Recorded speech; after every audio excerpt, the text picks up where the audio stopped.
Si estamos en una fase de expansión, requerirás modelos organizativos más descentralizados, más líquidos. ¿Desde dónde te relacionas? ¿Desde la supervivencia? ¿Desde la relación? ¿O desde ese propósito compartido?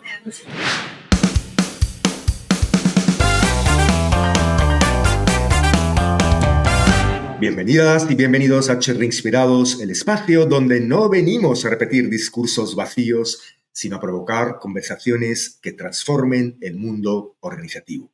Soy Samer y como siempre me acompaña Diego para hacer preguntas que a veces pueden parecer incómodas, pero seguramente también iluminan.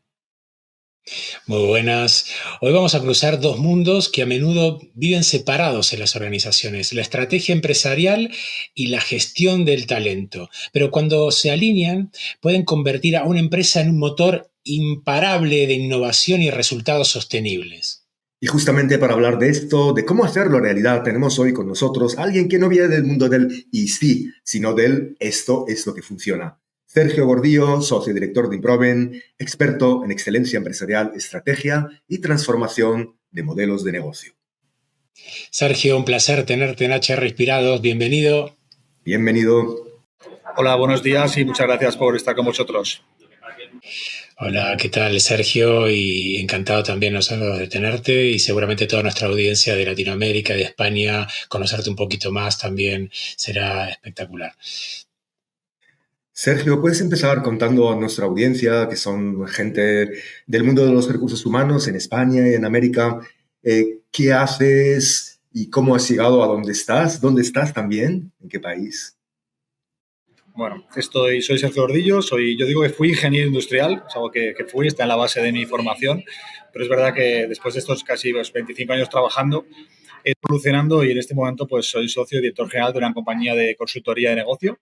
Somos unas 100 personas trabajando entre Madrid, Barcelona, Madrid y Galicia en Vigo y arrancando algunos proyectos también en Colombia. Hace 15 días estuve por Bogotá explorando un poco esa dinámica y con una perspectiva, yo creo que eso sí que me lo dio la ingeniería. Me he ido formando a lo largo de estos 25 años en tema de management, me he formado también en coaching y el mundo, una forma de la gestión, el liderazgo siempre me ha interesado. Y en este proceso, al principio que me era jovencito, quería ser directivo. Luego quise ser directivo de una gran multinacional.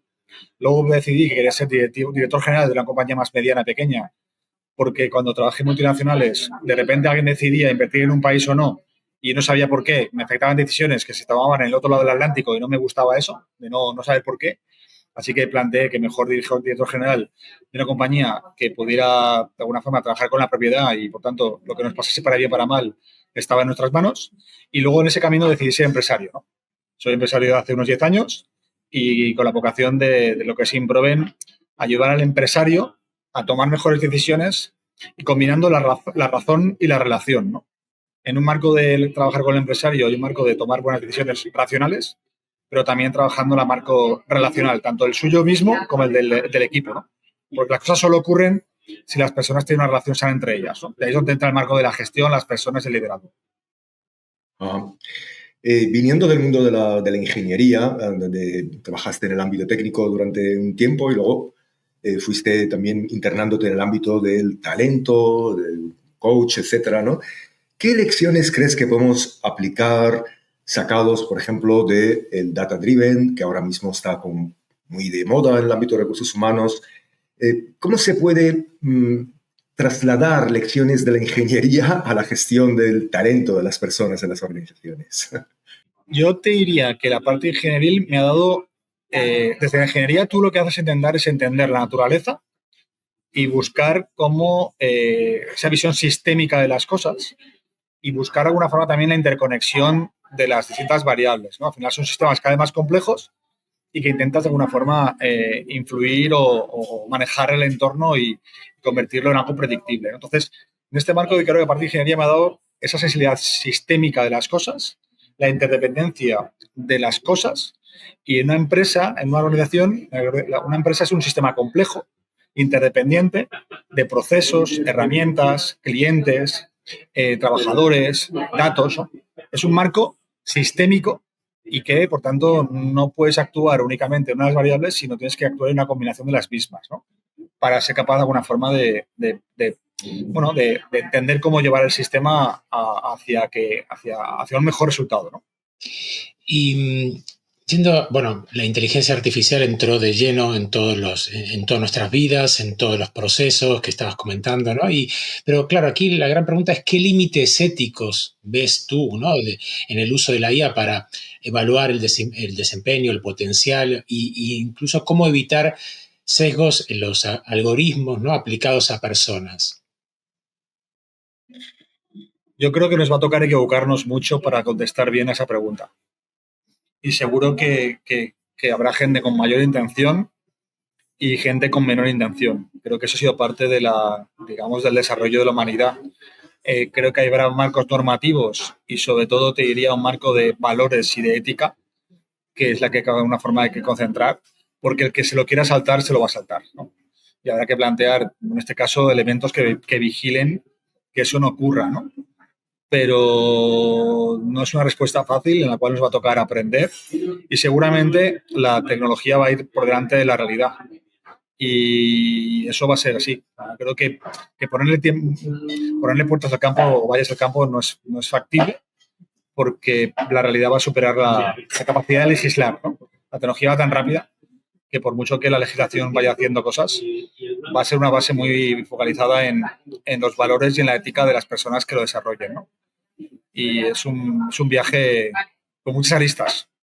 Más allá de los aspectos éticos, desde el punto de vista de qué se está haciendo en las organizaciones, desde tu conocimiento, desde lo que a lo mejor vosotros mismos estáis haciendo con algunos clientes, en el ámbito específico de la gestión de personas, aspectos como lo que ha comentado Diego, la evaluación del desempeño, la medición del clima laboral, la medición de los potenciales de talento, la selección de personal, el aprendizaje. ¿Dónde ves tú que en todo este ámbito tiene mayor aplicación en la actualidad o potencial en el futuro no lejano?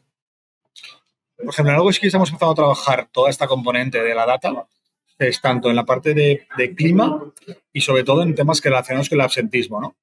El absentismo ha crecido mucho después del COVID, sobre todo porque tanto en España como en Latinoamérica estuve la semana pasada y también había un marco de absentismo relevante.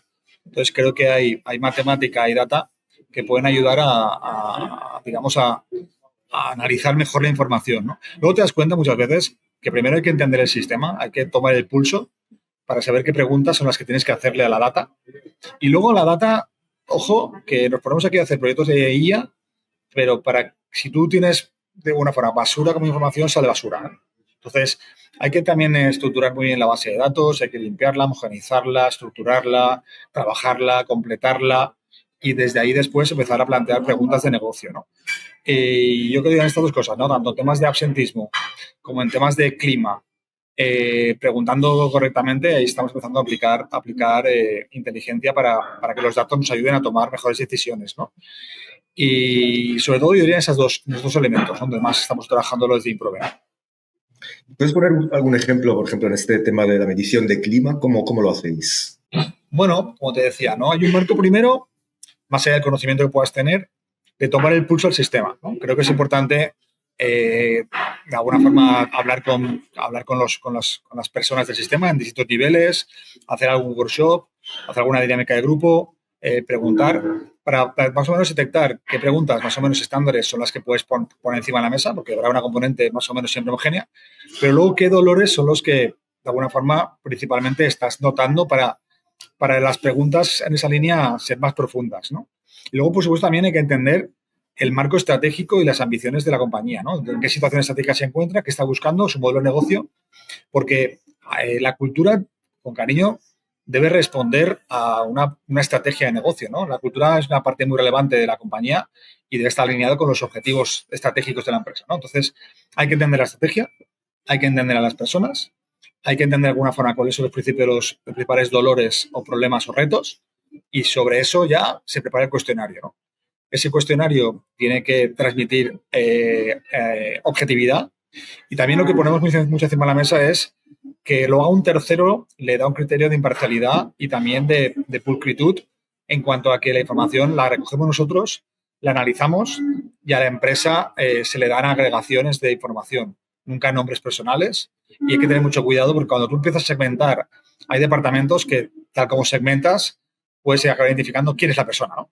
Entonces, eso también hay que, de alguna forma, trabajar los datos para incluso meterle algo de ruido para que no se pueda identificar quién es la persona que dice qué cosas, ¿no? Es que es muy importante la confidencialidad y que la gente sienta que puede opinar sin contraindicaciones. Y después, si preguntas, hay que responder. O sea, lo que no puedes preguntar a la gente es cosas y luego esa información no se responda, ¿no? Es importante también luego compartir las conclusiones con las personas que han sido preguntadas, ¿no? Y luego que vean acciones concretas. Porque si no entramos en esta dinámica, preguntar sin responder y responder sin acciones genera desconfianza. Entonces, para no hacer esto, mejor no preguntemos. Pero si preguntas, te estás comprometiendo a responder y a actuar. No significa que aciertes, pero que actúes. Y seguramente acertando más que fallas. Pero si no estás dispuesto a actuar y a compartirlo, no lo hagas. ¿Y qué recomendaciones, porque le darías no sé, 3 tips, por decirlo de alguna manera, a un director de recursos humanos que quiere implementar la IA, sobre todo en procesos que hemos hablado, ¿no? De procesos de selección, evaluación y la toma de decisiones finalmente de recursos humanos? ¿Qué 3 puntos le darías para que él comience a trabajar su plan, su proyecto? Creo que muchas veces el área de recursos humanos puede, yo diría que conozca más los retos de negocio. O sea, todo ese marco, otra vez, la cultura, las personas, la estructura está al servicio de los retos de negocio. Entonces, que de verdad se conecte con el negocio, comprenda las variables del mercado, de la empresa en la cual compite, por qué vendemos, por qué no vendemos, cuáles son esos retos de negocio. Primero que lo comprenda de verdad y lo conecte. Luego, a partir de aquí, que antes de ponerse a analizar grandes cosas, que tome el pulso. Y tome el pulso de verdad para entender cuáles son los elementos de dolor y con eso prepare bien las preguntas las palabras tienen poder, ¿no? Con lo cual, la forma de preguntar, la forma de estructurar la pregunta es relevante, ¿no? Y después, yo lo decía antes, ¿no? Más allá del obvio de los datos, tenerlos ordenados y limpios, que transmita confianza, que transmita que la gente pueda hablar, que la gente pueda, de alguna forma, de verdad, dar la opinión, ¿no? Y porque cualquier elemento que genere desconfianza va a hacer que las respuestas sean malas. Y si la respuesta es mala, las conclusiones van a ser malas. Sergio, desde tu opinión, desde tu experiencia también, ¿qué dirías si tú tuvieras que hacer un pronóstico de hacia dónde van a evolucionar los modelos organizacionales o los modelos organizacionales más exitosos? ¿Cómo lo verías de aquí a unos años? ¿Va a imponerse el trabajo remoto, presencial, híbrido, las organizaciones jerárquicas, horizontales, flexibles, modelos de agilidad? ¿Cuál es tu pronóstico? Si hablamos de nivel general, ¿no? Repito otra vez que incido mucho en depender el entorno, el contexto, el mercado y la estrategia. Porque habrá situaciones en las cuales, si de repente viene una situación de COVID, con cariño se impone la jerarquía y se impone, si me apuras, la dictadura, ¿no? En un momento concreto de ejecución, ¿no? Si estamos en una fase de expansión, pues seguramente requerirás modelos organizativos más descentralizados, más líquidos. Entonces, otra vez, depende del contexto, del momento de la compañía para que de forma mayoritaria pivotemos hacia un lado o hacia otro. De forma genérica, te diría que conceptualmente una hibridación entre lo jerárquico y lo fluido, aún así con modelos más planos o con menos estructuras jerárquicas o niveles, y que van a convivir actividades o entornos de equipos multidisciplinares, pero también dentro de un marco de ciertas áreas jerarquizadas, ¿no? Para mí ese marco de hibridación es lo que creo que va a pivotar, ¿no? Y eso no es fácil, ¿eh? Porque convivir en un marco jerarquizado, pero al mismo tiempo flexible y líquido, bueno, creo que tienes que aprender ¿no? Si en su momento ya los modelos matriciales, no todas las compañías estaban con la capacidad, la madurez de abordar un proceso, un proyecto, una estructura matricial. La estructura matricial requiere madurez, requiere diálogo, requiere gestión a través de la confianza. Pues este modelo jerarquizado flexible todavía requiere un mayor grado de generación de confianza y de cultura madura en el sistema para que así sea, ¿no? Entonces supone una evolución relevante en la forma de relacionarnos las personas y entender la responsabilidad y la confianza. Qué interesante esto del modelo que tiene que madurar, ¿no? Porque es el eje, yo creo que de muchísimas cosas en los cambios de organización hoy día, ¿no? Y yendo a esto también, para ti, ¿qué competencias justamente los líderes, y no solamente de recursos humanos, sino también los que están tomando decisiones en las empresas, crees que deben adquirir estos profesionales para liderar estos procesos de cambio en estos momentos? Yo digo que un líder no puede liderar si no se lidera. Un líder no puede conocer a su equipo si no se conoce.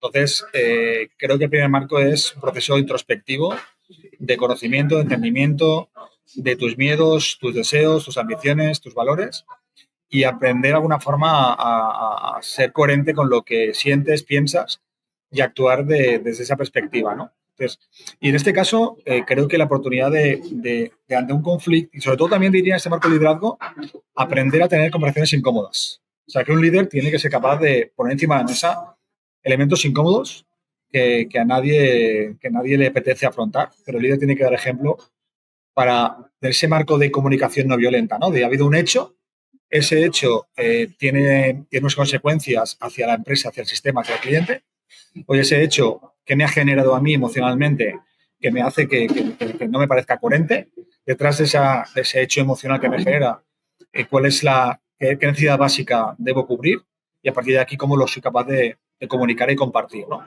Y ser un ejemplo de esas conversaciones incómodas a través del manejo de la inteligencia emocional y también de preguntas para escuchar otra vez, ¿no? Que nos falta muchas veces escuchar y hacer, digamos, el liderazgo a través de preguntas y algo menos inductivo, ¿no? Y menos orientado a la acción, sino a que la persona reflexione para actuar y se comprometa. Preguntas incómodas. El público, ¿cómo ves tú el tema generacional? Es decir, la gente joven está más dispuesta a ciertos tipos. Hemos oído de muchos de nuestros invitados que han pasado por aquí que ha habido una transformación en la forma en que la gente estaba dispuesta a aceptar ciertas cosas o no. Gente, digamos, de generaciones más seniors, pues estaban acostumbradas a quizás más a una organización jerárquica, más a temas de que no se les tenga en cuenta, más centrados en el salario y no tanto en la motivación, el objeto, el compromiso, mientras que la gente de las nuevas generaciones como que no aceptan eso. Y si no están dispuestos a crear otro tipo de entorno, pues directamente se van. Y de hecho, el nivel de permanencia de las organizaciones ha bajado mucho en los últimos años, ¿no? ¿Cómo enfocas tú este tema de las diferencias entre generaciones? Yo para mí pongo un ejemplo muy sencillo, ¿no? Es la propia pirámide de Maslow, ¿no? Está en la base de la pirámide de Maslow la parte más transaccional y es un marco, oye, yo trabajo porque quiero ganar un dinero para poder comer, para poder dormir y para asegurarme una cierta seguridad, ¿no? El siguiente elemento es, en esa pirámide de Maslow, un marco ya no tanto transaccional, sino relacional. Es decir, en qué medida estoy en un entorno que me siento apreciado, me siento a gusto, tengo compañeros, hay un marco de relaciones sanas. Por lo tanto, voy el lunes a trabajar no únicamente por el salario para pagarme mi habitabilidad o mi casa, sino además porque soy gente con la cual me tomo 2 cervezas, estoy a gusto trabajando con ellos, ¿no? Y el siguiente elemento es el proposicional ya no solamente el de la autorrealización, sino se me apura, es un marco hasta trascendental, ¿no? Ese marco de propósito compartido, ¿no? Entonces, si tú como líder tienes una relación con el sistema transaccional, es decir, yo quiero vender un producto o servicio al mercado para ganar dinero y forrarme, o yo contrato a gente que le doy un trabajo, lo pago lo mínimo justo posible para forrarme, y que eso de forrarme a veces puede ser sobrevivir. Si mi actividad está en la pirámide de abajo para sobrevivir, desde ese marco de cómo me relaciono conmigo mismo y con el ecosistema, pues hombre, creo que voy a ser capaz de tener clientes malos o personas que están conmigo porque te da un salario y a la primera o van a tener absentismo porque no les compensa trabajar por eso o directamente cambiar de trabajo, ¿no? Entonces, en ese marco de cómo tú creces en tu relación contigo mismo para que estés a gusto contigo mismo, que te conozcas, te aprecies, te quieras,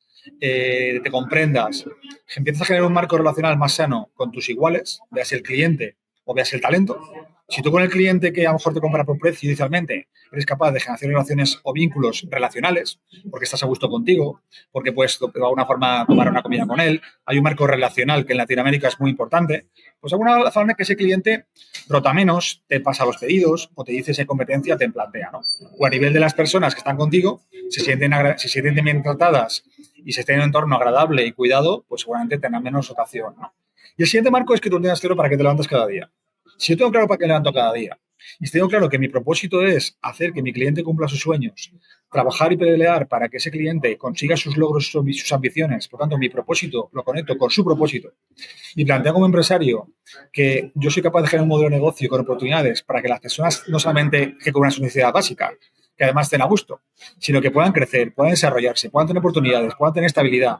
Si conecto propósitos, porque yo como líder lo hago cara al cliente y cara al talento, para conectar mi actividad con sus propósitos, la consecuencia es que la gente, cliente, no rota, es fiel y el talento tiene ambición por estar contigo. Y eso, además, tiene la consecuencia, por general, de que además hasta ganas más dinero. Entonces, creo que esa es la consecuencia de determinar tú en esa pirámide de Maslow desde dónde te relacionas. Desde la supervivencia, desde la relación o desde, de amapuras, ese propósito compartido. Muy, muy en línea con lo que estás diciendo. 21 siglos nos han educado que hacer una empresa era, ¿no? Tengo una idea, monto la empresa, mi aspiración es ganar dinero, ¿sí?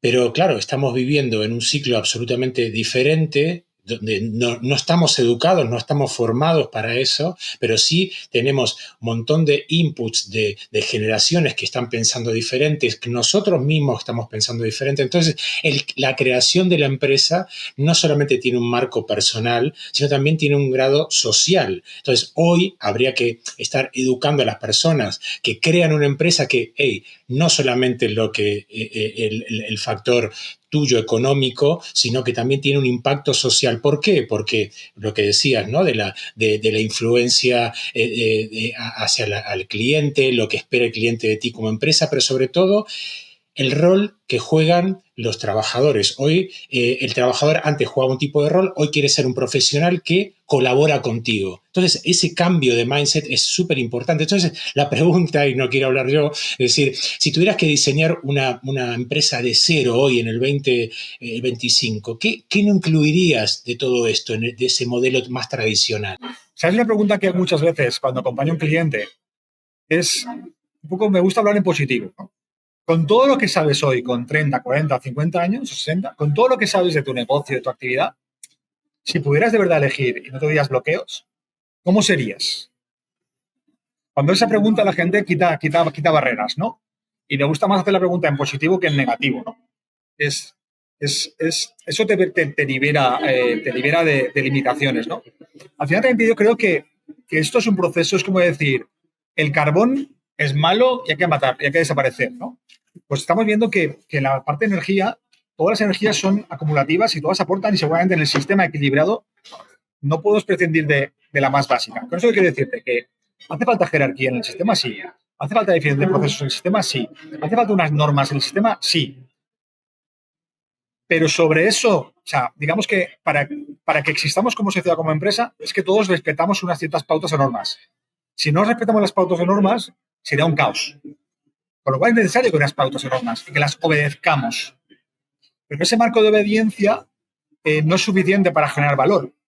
Y para generar valor, aparte de hacer las cosas eficientemente, necesitas ir creciendo en la capacidad de creatividad, de innovación, de inspiración, ¿no? Entonces, quiero decir con esto es que no puedes quitar las anteriores, sino que tienes que seguir evolucionando en esa pirámide de Maslow. Es como decir, oye, puedes quitar la parte de sobrevivir. No, tienes que cubrir las ideas básicas. No puedes decir, no, tiene que estar, pero tienes que evolucionar en esa pirámide. Entonces, no se trata de quitar, se trata de aportar más para que en la suma haya una mezcla más evolutiva, pero no se trata de quitar o eliminar, te diría.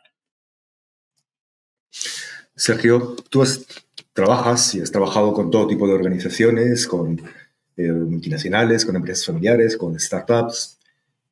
Específicamente las startups es un fenómeno relativamente moderno, de las últimas décadas, pero que ha ido cobrando creciente importancia, y algunas de las compañías que empezaron como startups pues ahora mismo son de las mayores compañías del mundo, ¿no?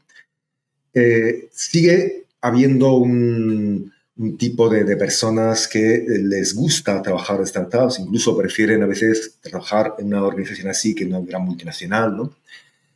¿Tú qué lecciones, si es que crees que hay alguna lección que debamos aprender de la filosofía, la cultura, la forma de pensar de las startups, deberíamos de aprender o deberían de aprender las organizaciones más tradicionales?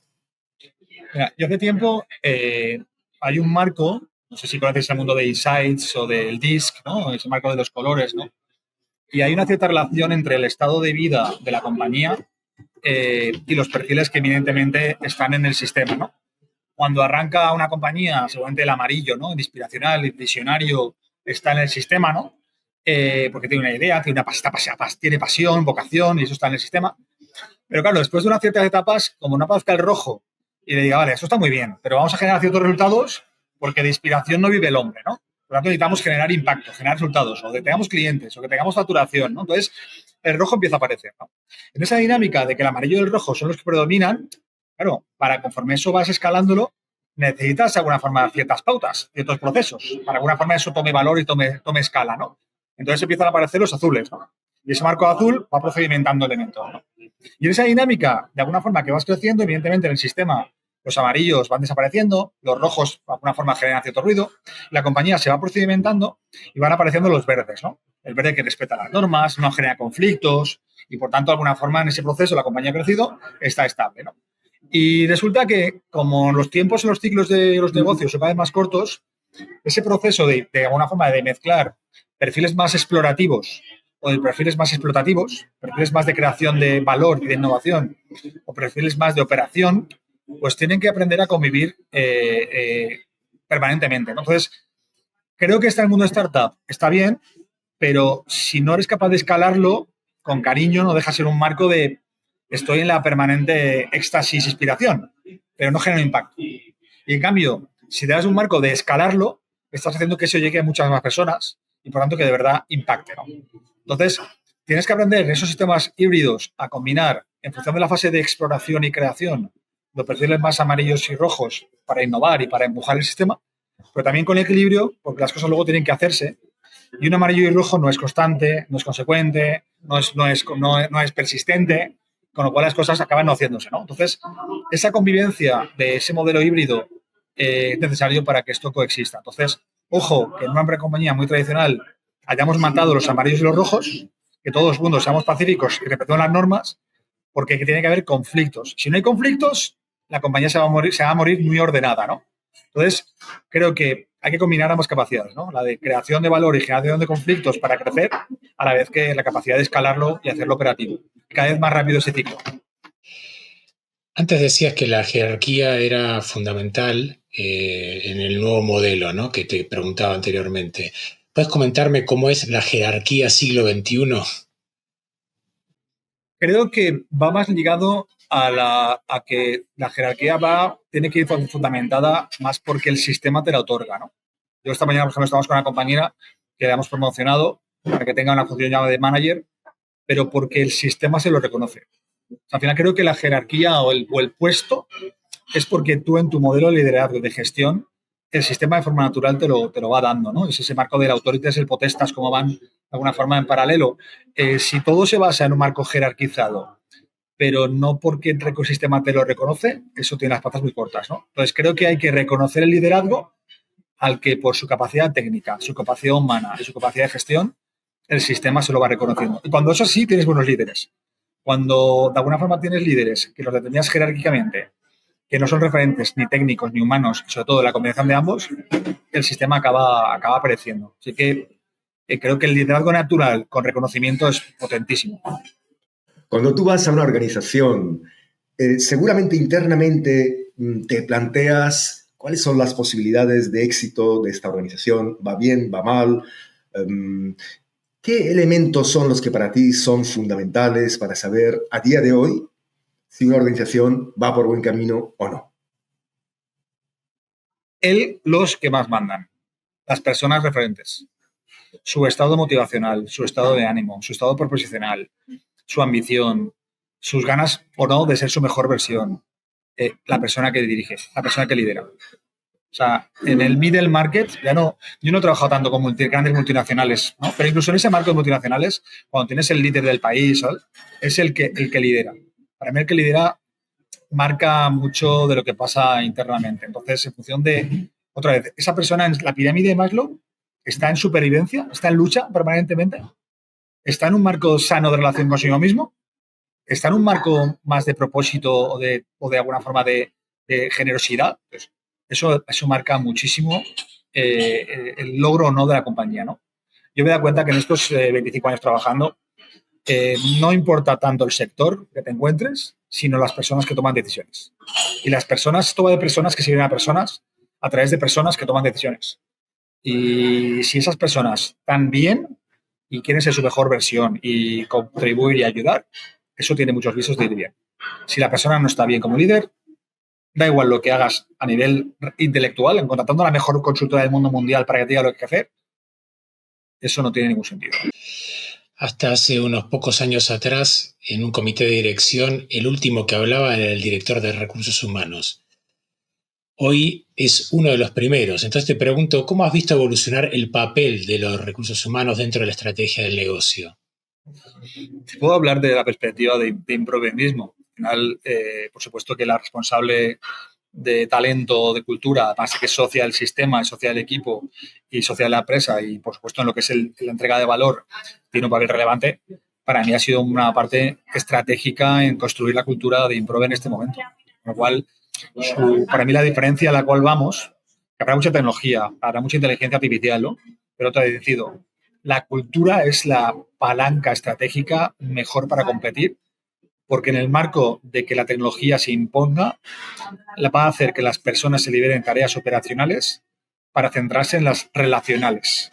Y por tanto, en la relación con el talento y en la relación con el cliente va a estar una parte relevante de la ventaja competitiva. Incluso aunque seas Apple y tengas un producto súper mega innovador que ayudará a la innovación, pero las personas son las que entregan el valor. Así que la cultura es la que no es copiable y tiene una ventaja competitiva brutal si la sabes desarrollar como toca, ¿no? Así que tiene un peso abrumador. Incluso un poco más que la tecnología en este momento tan convulso, ¿no? Sergio, siempre al final de este podcast entramos en otra fase de conocer más personalmente a nuestro invitado con lo que llamamos unas preguntas tipo ping-pong, de pregunta rápida, respuesta rápida, lo primero que se te ocurra. ¿Qué es lo que más, qué aspecto de tu vida son los que más emociones te producen a día de hoy? Ver crecer a las personas. O sea, a mí si yo tuviera un poder, me encantaría deshacer nudos nudos mentales que bloquean o generan creencias limitantes de las personas para crecer. Entonces, cuando ese clic hace y la gente crece, vamos, me hace muy feliz, ¿no? A mí eso sería lo que me hace más feliz. ¿La peor excusa que has escuchado para no cambiar nada? Wow, se me ocurren un par, ¿no? Los esques, ¿no? Es que, sobre todo, cuando la gente hace referencia a lo de fuera, ¿no? Cuando la gente no asume que depende de mí. Cuando de alguna forma plantea que todo es externo a uno, ¿no? Eso la verdad me fatiga porque el viaje es, madre mía, cuánta introspección falta aquí dentro, porque todas las excusas son de elementos ajenos a uno mismo. Creo que si cada uno de nosotros actuase con lo que depende de uno, el mundo sería mucho mejor mundo. Así que los esques ajenos son los que más me molestan. Si pudieras teletransportarte a algún momento de tu etapa vital en el pasado, ¿a cuál te teletransportarías y qué cambiarías? Wow, me voy a ser muy personal, ¿eh? Le daría un abrazo a un niño de 8 o 9 años que se llama Sergio Gordillo. Le daría un grandísimo abrazo. Le diría, te quiero y vamos a hacer un gran viaje chulo juntos. Déjate llevar. Eso es lo que haría. Y seguramente a mi madre y mi padre algún abrazo más de los que le decía en aquel momento, ¿no? Porque te das cuenta cuando creces que somos muy egoístas como hijos y cuando uno tiene ya cierta edad y es padre, dices, la madre, el cordero, ¿por dónde han pasado mis padres? ¿No? Y creo que ser padre o madre es, no sé, a veces puedo decirlo, es un poco fuerte, ¿no? Pero condición imprescindible para ser un buen líder. Creo que no serlo es más complejo, ¿no? Creo que la paternidad o maternidad es un proceso de generosidad brutal Por tanto, eso es lo que yo haría. Ese sería el viaje que hiciera y ojalá lo pudiera hacer. Me has dejado con ganas de hacerlo. Algo que tienes guardado allí, que en cualquier momento quisieras sacar, que tienes pendiente. Yo tengo un compromiso conmigo mismo de ir sacando... Mira, voy a ser también transparente con esto. Y a lo que eso dije a mi hijo y mi hija, tal, sacar más a ver si se entienda bien, mi lado femenino. ¿No? Seguramente estamos criados en un marco en el cual un empresario o directivo tiene que ser, digamos, además hombre, con una serie de estándares, ¿no? Pues creo que somos mucho más eclécticos que eso, mucho más polivalentes que eso, ¿no? Entonces, combinar más el marco racional y el relacional, más humano, más natural, más triste, o sea, mostrarme más natural, ¿no? Ese marco naturalidad de las cosas y si hay que llorar, lloras, y si hay que reír, ríes y ser más natural, ¿no? Más humanista. Y para terminar, Sergio, ¿qué palabra o qué frase utilizarías para describir tu actual momento vital? Apasionante, retante, ilusionante. Pues así ha sido también tu intervención, apasionante, retante, y estoy seguro que a la audiencia le habrá encantado. Así que, Sergio, gracias de corazón por habernos dado todas esas informaciones, todos esos tips que seguro que a la audiencia le habrán encantado. Gracias, Sergio. Ha sido un placer y gracias por la oportunidad de compartir. Y además sé que unos días hablaréis también con mi socia, con Amalia, creo también, y seguro que conoceréis un poquito más del sistema y Amalia os aportará mucho. Así que gracias por compartir y por crear esta comunidad y lo que necesitáis en el futuro, aquí me tenéis. Muchas gracias.